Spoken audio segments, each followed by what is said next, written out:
Welcome to the Business of Design podcast. I'm Cheryl Horn, Director of Operations for Business of Design. A lot has changed at Business of Design since this episode originally aired. For the latest information and rates on events and membership at Business of Design, head to businessofdesign.com. Enjoy the show. Well, hello there, you fabulous design professional. Welcome to Business of Design, episode 188, where we ask the searing question: can you be friends with clients? This podcast was inspired by a guest we had a few episodes back, Isabel Gomez. She was a wonderful guest, episode 185, Design Matters.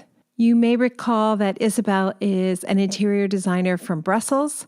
She is a Spanish-speaking native, and we talked a mile a minute together, like we've been friends forever.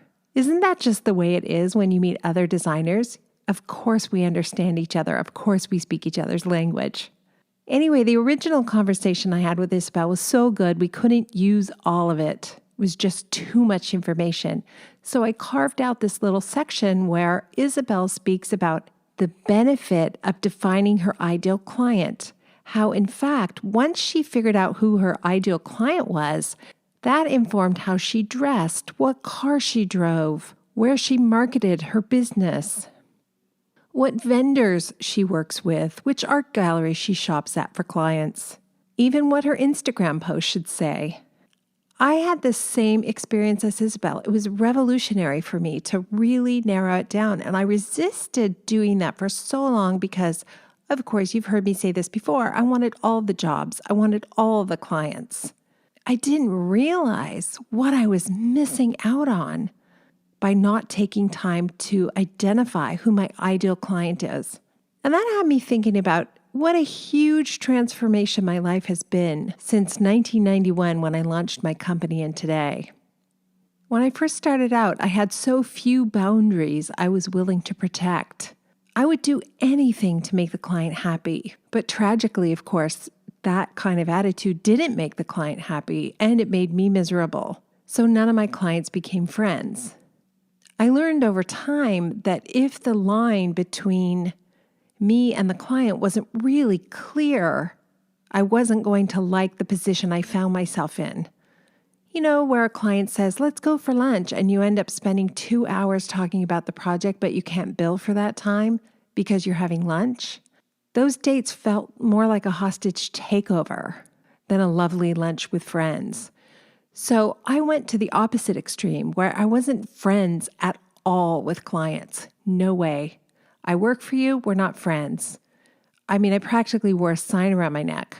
And that was okay. It was better than the previous way where I really wanted them to like me and I tried to please them all the time.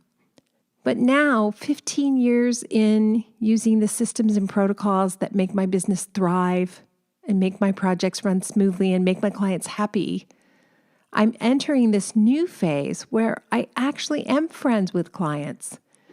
We've worked together 2 or 3 times. I know them intimately. I know their family members intimately. I've been invited to their weddings and their kids' weddings. We've become friends. And in every situation where it works, it's because the client is a mature, respectful human being and really understands the difference between hanging out with Kimberly as a friend and having Kimberly come over and work for them at their home. So I think the answer is yes, you can be friends with clients, but if you're just starting out and you don't feel like you have all the boundaries you need in place, or equally important, you're not willing to protect those boundaries, then you might consider erring on the side of let's keep it professional. I've learned something else. It's also possible to work for friends and family.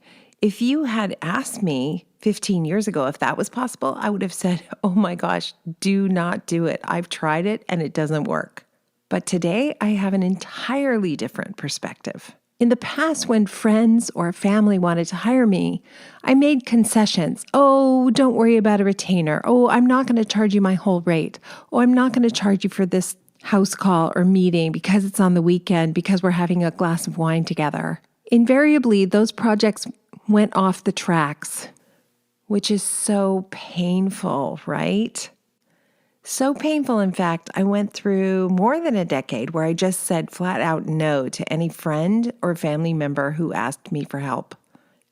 Eventually, a really close girlfriend said, "This is crazy. Why won't you work for me?" And we had a really good conversation about it. And we agreed that I would be willing to try it and I would run her project as if she were any other client, which doesn't mean she wouldn't be important to me. Every single client is really important, but I would run her project exactly as if she were a client I didn't know. No difference at all. And you know what? It worked. I mean, that really blew my mind. And now, of course, I've worked for 6, 7, 8, I don't know, really good friends. It's gone well. And in many cases, we've done more than one project together. I have successfully worked for friends. People who were friends before they hired me. The difference is only one difference. I treat them exactly the way I treat any other client. I make no concessions. That sounds horrible. They're your friends. Shouldn't you give them a discount? No, because when I give them a discount, for reasons I can't really explain, both of us behave differently. Maybe on some level, it undermines my expertise right off the bat. And try as I might, I can't help it, but I get resentful when they ask me to do certain tasks. And I think, gosh, I'm not even charging them the full amount. Or I'm not charging them for all the hours. How can they ask me to do this? With a client who's paying full price, I never have that feeling. It may be a task I'm not really excited about, but I certainly can be grateful for the opportunity to be of service, and I can be grateful for the profitability of my company. I can work for friends now. It works. We get through the project. We love the results. Big hugs all around. And then when the project's over, we go back to just being friends. Honestly, I didn't think it was possible. Turns out, once again, the problem was never the clients, it was always me. And actually, that's good news because if the problem is me, I can fix that. I can change my behavior, my attitude, my methods of working. I can't change any of those things for anyone else. If I'm responsible, I'm not a hapless victim, right? If you're responsible, you're not a victim. You have an obligation to make changes to protect yourself. And the benefit of those changes, by the way, is suddenly client projects work better. We can create a new and better reality for ourselves starting right now, very much like today's guest. Isabel Gomez is going to tell you how she refined and she narrowed and then she honored her own definition of an ideal client. And that was the thin edge of the wedge that changed everything else. Let me tell you about this awesome designer. Isabel Gomez is an interior design professional from Brussels, Belgium. I told you already she's Spanish speaking, and you'll hear that in her beautiful accent. She has a warm heart and a cool head, and she's great at business. Her business has exploded in the last 6 months. She's gone from 3 employees to 7 because she's so busy. Yes, right now, during the middle of this pandemic. Isabel says she doesn't believe in luck. This is a result of the actions she's taken and the actions she hasn't taken. She has great advice for everybody in this episode as we talk about our ideal clients and whether or not you can work with friends. We can be friends, you and me. I'm really grateful I'm no longer alone on this journey. Let's check in with Cheryl Horn and see what's happening at Business of Design. Cheryl, is today the day we make the announcement? It is. We're very excited to announce that we will be launching the new Business of Design site on October 5th, which is only 2 weeks away, which is scary and exciting all at the same time. But we will be sending out more information through our newsletter to let our members and website users just know what to expect during that time. Obviously, there will be a little bit of downtime, but we'll let you know times and what to expect on and around October 5th.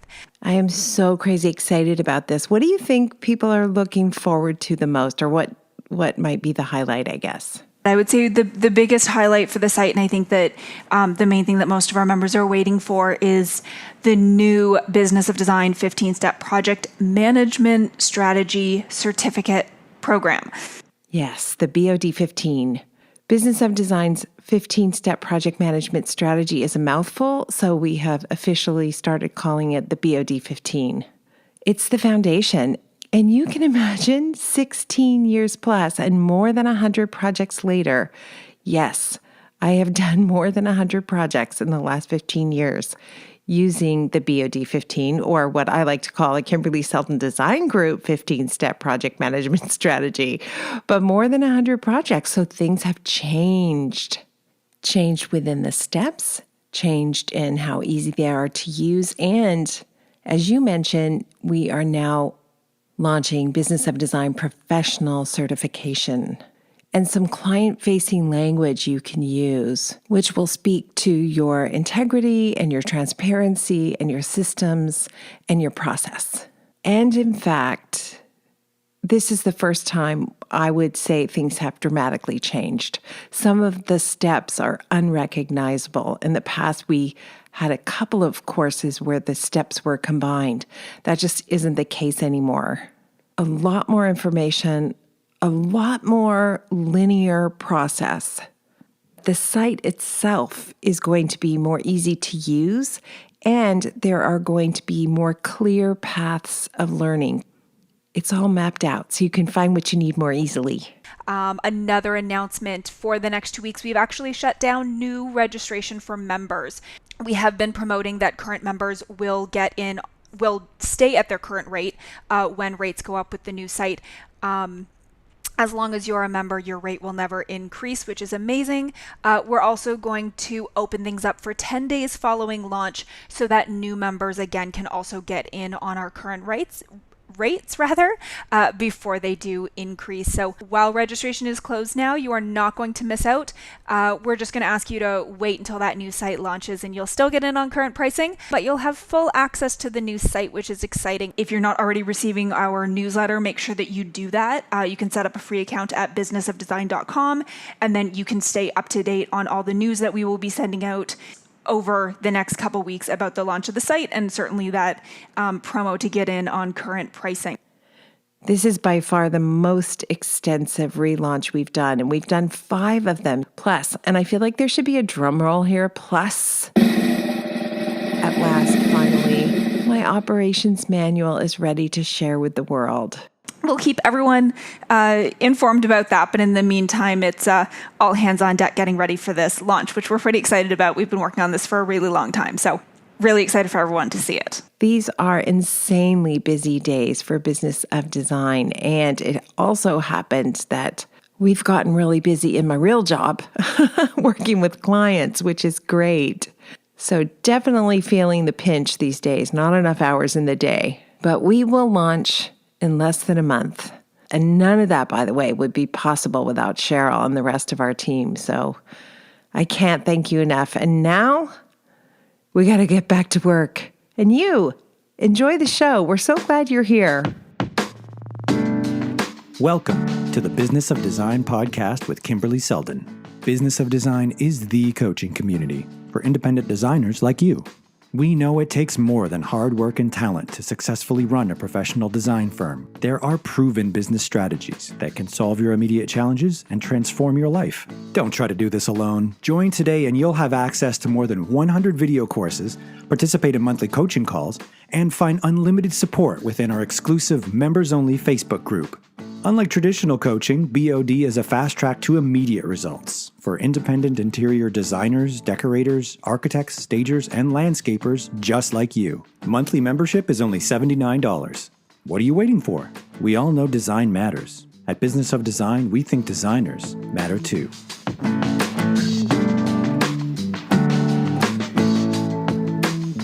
And now we'll jump right into the conversation. You won't hear a normal like, hey, Isabel, how are you? Because that was in a different episode. This is a conversation midway, but right on point in terms of what it means to get clear about who your ideal client is and whether or not you can work for friends. You mentioned already your ideal client. What else can you tell me about how you are approaching that? How important is knowing your ideal client? What does that mean for you? This is the most amazing discovery because once you know who your ideal client is, everything you do, from the location where you are until the presentation that you do, until the where you dress, your car, everything is intentional. Your communication, everything, the choices that we do, everything, the furniture that we buy, the providers we decide to work with.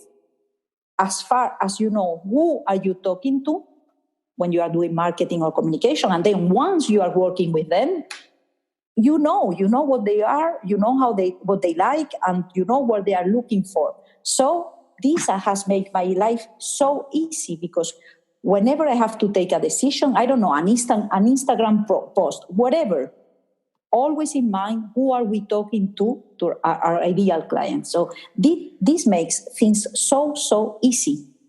Sometimes, because sometimes I when I listen to you, I am worse than you. I have 10,000 ideas by day, and I come to the thing, and you know what, we could do this. And now, first I say, well, would you be that for my ideal client? And then if the answer is no, we don't do it. Once you get into that groove, and the thing is, you can get into that groove much quicker than I got into that groove by having some intention around it, right? I just wanted all the jobs. Exactly. It took a long time to realize, actually, I don't want all the jobs. I want jobs that are exactly like this, and these are my exact clients. And now what's really interesting, my clients are starting to meet each other and connect because we have more commonalities, if you will, like we're using the same trainers. And now we have, I gave out these beautiful spices for the holidays, and now all of them are cooking with the same spices. And so we're sharing recipes. Like, I never dreamed that my clients would become friends and I would be a conduit to that. Does that make sense? That's crazy. Totally. And then, of course, obviously, when you are with so much time with a client, it's like, I don't want to talk about things that I'm not interested in. I don't want to help or work for people who has certain politic ideas or a way of seeing life. At the end of the day, we get attracted, and we attract the people who are a bit like us or a lot like us. And of course, if you do yoga, you are going to it's like an energy, and then at the end of the day, it's like I tell you, I don't feel like working, because even if I have a conversation with my client, even if it's work related, it's interesting. Right. Because there are people who travel, because I share, I don't know, this and then an experience, and I am interested by what they say and what they experience in their lives. And it's the same for me. I can share with them. So it's a lot more than a job. It's a lot more than working. It's just sharing and knowing. And of course, it's totally. I understand it. I wouldn't say that the clients become my friends, because this is something else. But almost. Yeah, I know exactly what you mean. It's interesting. I would say the very first time I worked with the clients, we're not friends. But by the second and third time, the lines begin to blur a little bit, but they're very respectful of what's work time and what's friend time.